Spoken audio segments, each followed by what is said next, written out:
ഫുട്ബോളും ഫെർട്ടിലിറ്റിയും തമ്മിൽ എന്താ ബന്ധം?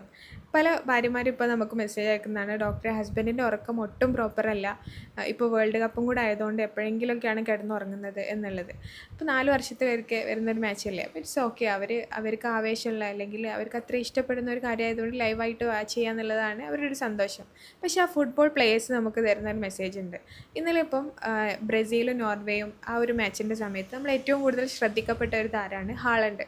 അദ്ദേഹത്തിൻ്റെ ഒരു ഇൻ്റർവ്യൂവിൽ ബെസ്റ്റ് പ്ലെയർ ആവാൻ വേണ്ടിയിട്ട് അദ്ദേഹം ചെയ്യുന്ന ഒരു കാര്യം എന്താണെന്ന് ചോദിക്കുമ്പോൾ അദ്ദേഹം പറയുന്നുണ്ട്, I think I think sleep it is is the sleep most എന്ന്. important thing അദ്ദേഹം in the world. ഉറക്കത്തിന് So അദ്ദേഹം to അത്രയും sleep ഇമ്പോർട്ടൻസ് good, കൊടുക്കുന്നുണ്ട്. ആ ഒരു just അറ്റ്മോസ്ഫിയർ ഒക്കെ ക്രിയേറ്റ് ചെയ്യുന്ന simple kind of രീതിയൊക്കെ അദ്ദേഹം things. പറയുന്നുണ്ട്. നമ്മളെ ബോഡി ഒപ്റ്റിമലി പെർഫോം ചെയ്യണമെങ്കിൽ ആ ഒരു കറക്റ്റ് സ്ലീപ്പ് കിട്ടുക എന്നുള്ളത് മസ്റ്റാണ്. സോ ഭാര്യ കൺസീവ് ആവണം എന്ന് ആഗ്രഹിക്കുന്ന ഒരാളാണ് നിങ്ങളെങ്കിൽ നിങ്ങളും സ്ലീപ്പിന് നന്നായിട്ട് പ്രാധാന്യം കൊടുക്കുക. ഉറക്കം പ്രോപ്പർ ആക്കിയാൽ തന്നെ ഒരുപാട് ഓവർ തിങ്കിങ് കുറയും, സ്ട്രെസ്സ് കുറയും, ടെസ്റ്റോസ്റ്ററോൺ ഓക്കെ ആവും, സ്പേം ക്വാളിറ്റി ഇമ്പ്രൂവ് ആവും. ഫുട്ബോളിൽ ആവേശം കൊള്ളുമ്പോഴും അവർ നമുക്ക് തരുന്ന ഇത്തരം മെസ്സേജുകൾ നമ്മൾ പ്രോപ്പറായിട്ട് ഉൾക്കൊള്ളാൻ ശ്രമിക്കുക.